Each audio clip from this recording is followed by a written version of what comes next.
বিসমিল্লাহির রহমানির রাহিম। আসসালামু আলাইকুম ওয়া রাহমাতুল্লাহ। রুহের জগৎ, আমরা কোথায় ছিলাম, কোথায় আছি এবং কোথায় যাব? প্রিয় ভাই বোন বন্ধুগণ, রুহের সূচনা আল্লাহর আমানত হিসাবে আমাদের অস্তিত্ব কোথায় শুরু হয়েছিল? মানুষের জীবনের কাহিনী জন্মদিনে শুরু হয় না, মৃত্যুদিনেও শেষ হয় না। মানুষের অস্তিত্বের সূচনা তার দেহে নয়, তার রুহে। রুহ মানুষের সে অংশ যা অমর, যা আল্লাহর নির্দেশে সৃষ্ট, যা দেহ পরিবর্তন করে, কিন্তু বাস্তব অস্তিত্ব কখনো নষ্ট হয় না। রুহের জগৎ, প্রথম বাসস্থান। রাসূলুল্লাহ সাল্লাল্লাহু আলাইহি ওয়াসাল্লাম বলেন, তোমাদের রুহগুলো সৃষ্ট করা হয়েছিল আদমের পুত্রদের দেহে প্রবেশের আগেই। অর্থাৎ মানুষের অস্তিত্বের প্রথম ধাপ ছিল আলমুল আরওয়া, রুহের জগৎ। সেখানে সময় ছিল না, দিনরাত ছিল না, বয়স ছিল না, ছিল শুধু এক শান্ত পরিবেশ, যেখানে কোটি কোটি রুহ আল্লাহর হুকুমের অপেক্ষায় ছিল।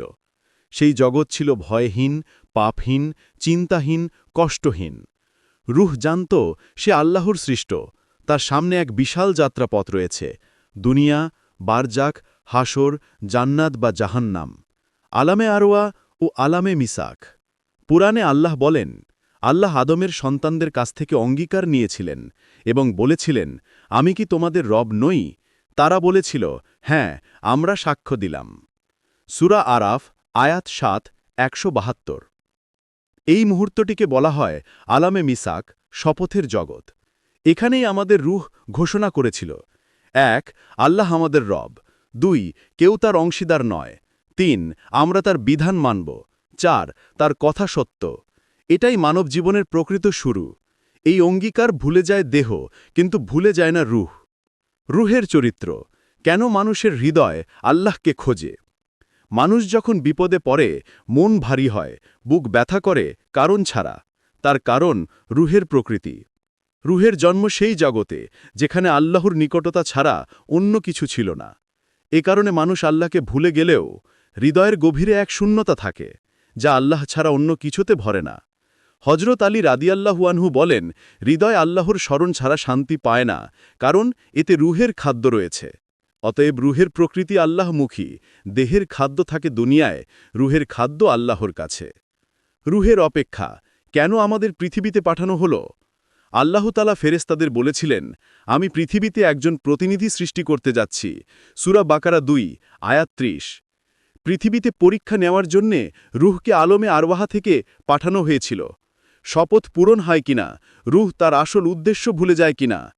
পৃথিবী প্রকৃত বাসস্থান নয়, এটি একটি ইমতিহানের কক্ষ, যেখানে পাশ করলে জান্নাতে ফিরে যাওয়া যাবে, ফেল করলে বিচারের কঠিন পরিণতি। মায়ের গর্ভ, রুহের দ্বিতীয় ঘর। রাসূলুল্লাহ সাল্লাল্লাহু আলাইহি ওয়াসাল্লাম বলেছেন, ৪০ দিন নুতফা, তারপর ৪০ দিন আলাকা, তারপর ৪০ দিন মুদগা, এর পরে এক ফেরেশতা রুহ ফুঁক দেয়। বুখারী ও মুসলিম। এটা এক অসাধারণ রহস্য। মায়ের গর্ভে দেহ তৈরি হয়, কিন্তু রুহ আসে আলমে আরওয়াহা থেকে। দেহের সাথে যুক্ত হয়ে মানুষ হয় পূর্ণ সৃষ্ট। এর পরে মানুষ এই দেহে সীমিত সময় কাটাবে, কেউ ২০ বছর, কেউ ৫০, কেউ ১০০। এই সময়ের প্রতিটি কাজ রেকর্ড হবে, যা ভবিষ্যতে প্রকাশিত হবে মৃত্যুর পরবর্তী জগতে। দুনিয়ার জীবন, রুহ আলমে আরওয়াহা থেকে দুনিয়াতে এলো এক কঠিন পরীক্ষার জন্য। দুনিয়া মানুষের আসল ঘর নয়, সে কারণে মানুষ কখনো পুরোপুরি সুখী হয় না, কারণ রুহ চেনে আসল ঘরকে, জান্নাতকে। দুনিয়া কেন এত অস্থির? কারণ রুহ এখানে অস্থায়ী অতিথি। হজরত আলী রাদিয়াল্লাহু আনহু বলেন, দুনিয়া পিঠ ভিড়িয়ে চলে যাচ্ছে, আর আখিরাত এগিয়ে আসছে। তোমরা আখিরাতের সন্তান হও, দুনিয়ার নয়। এ কারণেই দুনিয়ার সুখ পুরো সুখ নয়, দুনিয়ার দুঃখ পুরো দুঃখ নয়। সবকিছুই অস্থায়ী, সব সম্পর্কই সাময়িক। দেহ নষ্ট হয়, রুহ হয় না। রুহের খাদ্য বনাম দেহের খাদ্য। দেহ চায় ভাত, পানি, ঘুম, বস্ত্র। রুহ চায় নামাজ, কুরআন, জিকির, তাওবা, তাকওয়া, নেক আমল। দেহের ক্ষুধা সহ্য করা যায়, রুহের ক্ষুধা যায় না। আল্লাহ বলেন, নিশ্চয়ই আল্লাহর জিকিরেই হৃদয় শান্তি পায়। সূরা রাদ, আয়াত ১৩-২৮। এখানেই রুহের জগতের প্রতিফলন। রুহ আল্লাহর স্মৃতিতে সন্তুষ্ট হয়, কারণ তার জন্ম ছিল সেই জগতে আল্লাহর সান্নিধ্যে। জীবন এক কঠিন পরীক্ষা। রুহ দুনিয়ায় এসেছে একটি মিশন নিয়ে, আল্লাহকে চিনতে, আল্লাহর আদেশ মানতে, নিজের নফসকে পরিশুদ্ধ করতে, মানুষের উপকার করতে, পাপ থেকে দূরে থাকতে, শপথ মিসাক পূরণ করতে। রসূল সাল্লাল্লাহু আলাইহি ওয়াসাল্লাম বলেন, দুনিয়া বন্দির কারাগার আর মুনাফেকের জান্নাত। এ থেকে বোঝা যায়, এ পৃথিবী রুহের জন্য স্বাধীনতার জায়গা নয়। রুহ যেসব সংকেত দেয়।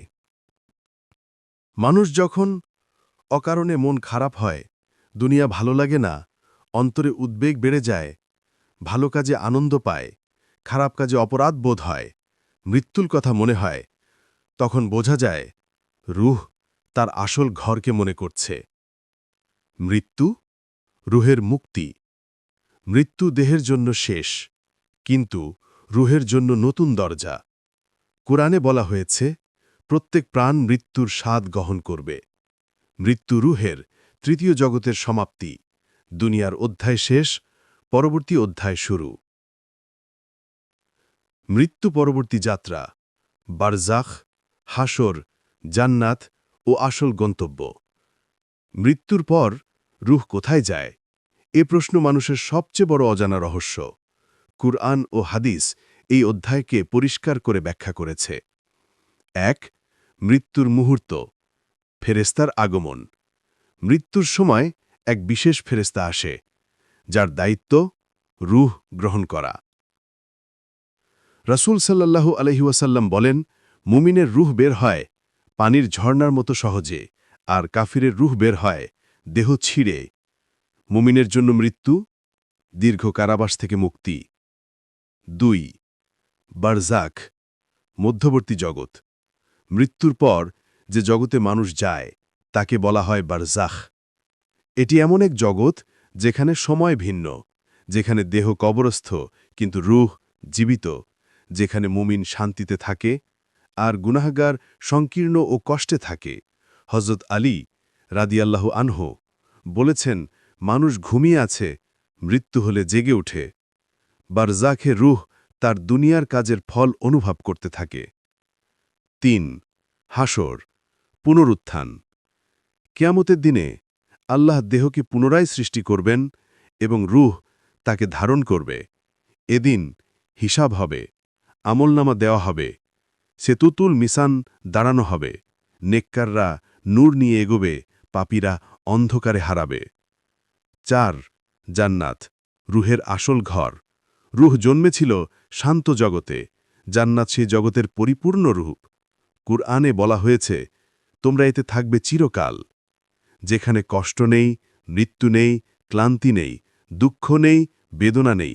জান্নাতে রুহ ও দেহ দুটোই পূর্ণ সুখে থাকবে। ৫. জাহান্নাম, পাপের ফল। যারা শপথ ভেঙেছে, পথ হারিয়েছে, জুলুম করেছে, তাদের জন্য কঠিন শাস্তি রয়েছে। রুহ তখন বুঝবে, দুনিয়া ছিল ক্ষণস্থায়ী, কিন্তু পরিণতি স্থায়ী। সমাপনী সারাংশ। রুহের যাত্রা মোট ৫ ধাপ। আলম আল আরওয়াহ, রুহের সৃষ্টি, দুনিয়া, পরীক্ষা, বারজাখ, অপেক্ষার ঘর, হাসর, বিচার, জান্নাত বা জাহান্নাম। মানুষ কোথা থেকে এসেছে? আলমে আল আরওয়াহ থেকে। এখন কোথায়? দুনিয়ার পরীক্ষায়। কোথায় যাবে? বারজাখ, হাসর, জান্নাত বা জাহান্নাম। রুহের যাত্রা হল পরিবর্তনের নয়, প্রত্যাবর্তনের যাত্রা। তার আসল ঘর আল্লাহর কাছে ফিরে যাওয়ার যাত্রা। রুহের গভীর রহস্য, আল্লাহর নিদর্শন, মানবাত্মার গোপন শক্তি ও চিরন্তন প্রত্যাবর্তন। মানুষের দেহ পৃথিবীর মাটি থেকে তৈরি, কিন্তু মানুষ শুধুই মাটির নয়, তার ভেতরে আছে এক লুকানো আলো, যা আল্লাহর নির্দেশে দেহে প্রবেশ করেছে। সে আলোকময় সত্যটির নাম রূহ। রূহকে আল্লাহ বলেন, বল, রূহ সম্পর্কে জ্ঞান তোমাদের খুব অল্পই দেওয়া হয়েছে। এর অর্থ, রুহের রহস্য এত গভীর যে মানুষ যতই জ্ঞানী হোক তার সম্পূর্ণ রহস্য ধরতে পারবে না।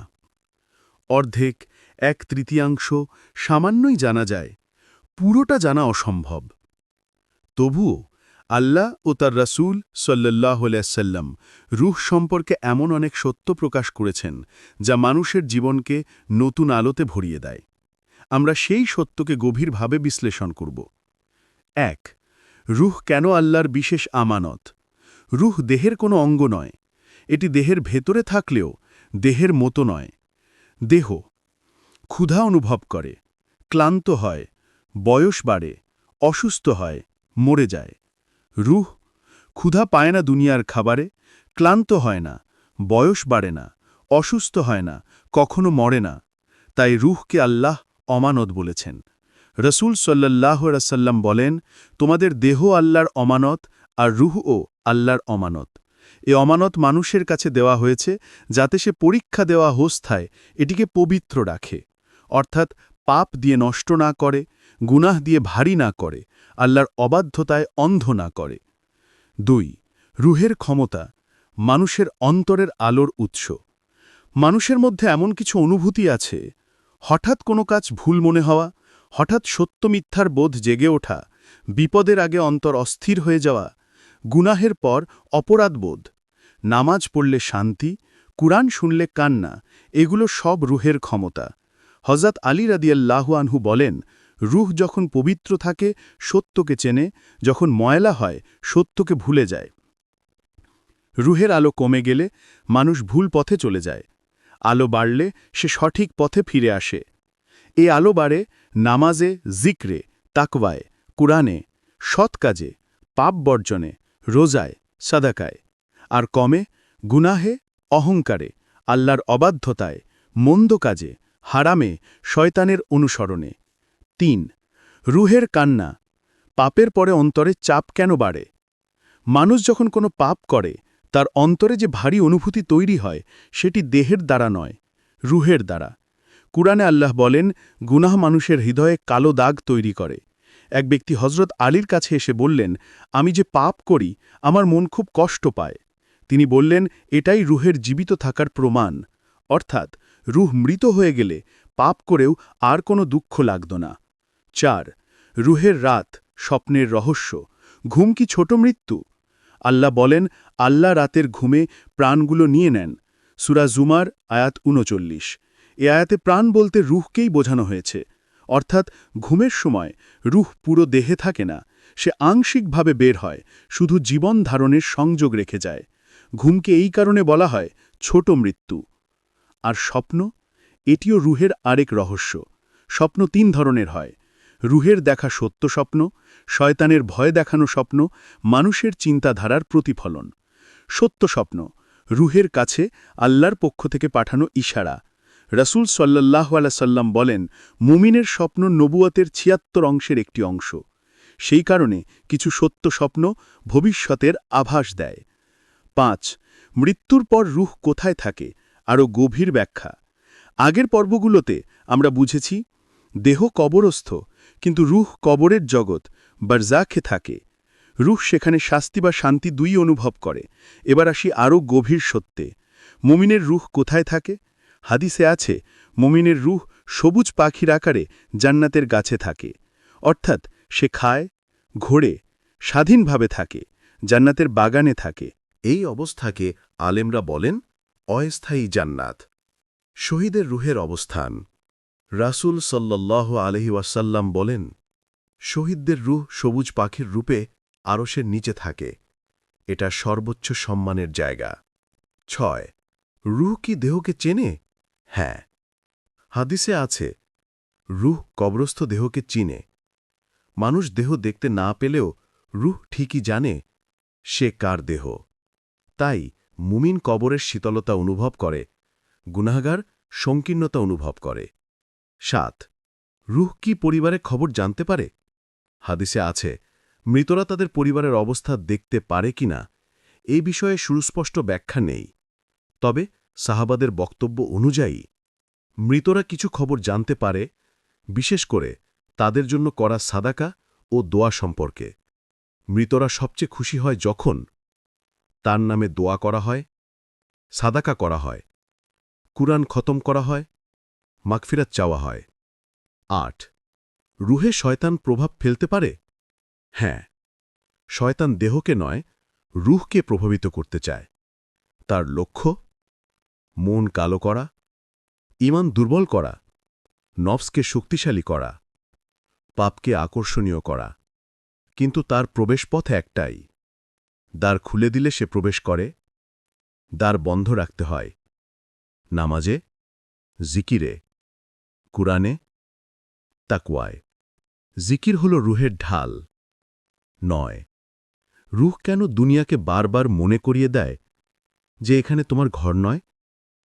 কারণ রুহের জন্ম হয়েছিল এমন জগতে যেখানে দুঃখ নেই, যেখানে মৃত্যু নেই, যেখানে অন্ধকার নেই, যেখানে ক্লান্তি নেই, যেখানে আল্লাহর আলো ছিল সর্বত্র, যেখানে কোনো ভয় ছিল না। দুনিয়ায় এসে রুহ সেই পরিবেশের অভাব অনুভব করে। এই কারণেই মানুষ জান্নাতের কথা শুনলেই হৃদয় শান্ত হয়, কুরআন শুনলে কান্না আসে। দুনিয়া যতই সুন্দর হোক, পুরো সুখ লাগে না। মৃত্যুর পরের জীবন নিয়ে মানুষের কৌতূহল বাড়ে। রুহ জানে তার জন্মস্থান জান্নাত, তাই সে সেখানে ফিরে যাওয়ার আকাঙ্ক্ষা অনুভব করে। ১০ রুহের শেষ গন্তব্য আল্লাহর কাছে প্রত্যাবর্তন। রুহের পুরো যাত্রা আলমে আরওয়াহ থেকে শুরু করে দুনিয়া, বারজাক, হাসর, জান্নাত বা জাহান্নাম। এই দীর্ঘ পথের উদ্দেশ্য মাত্র একটি, আল্লাহর কাছে প্রত্যাবর্তন। আল্লাহ বলেন, নিশ্চয়ই আমরা আল্লাহর জন্য এবং আমরা তার দিকেই প্রত্যাবর্তনকারী। সুতরাং রুহের যাত্রা মৃত্যুতে শেষ হয় না, বরং মৃত্যু হল নতুন দরজা খোলার মতো। প্রিয় বন্ধুগণ, আমরা জানতে পারলাম রুহের প্রকৃতি অমর, অদৃশ্য, আল্লাহর বিশেষ সৃষ্টি। পাপ ও গুনাহের প্রভাবে আলো কমে, নেক আমলে আলো বাড়ে। রুহের ক্ষমতা সত্য মিথ্যা বুঝতে পারে, কুরআনে কেঁদে ফেলে, অন্তরে কথা বলে, স্বপ্নে ইঙ্গিত পায়। রুহের যাত্রা ঘুমে আংশিক বের হয়, মৃত্যুর পর সম্পূর্ণ মুক্ত হয়। বারজাখের নতুন জীবন শুরু, মুমিন জান্নাতের বাগানে, শহীদরা আরশের নিচে।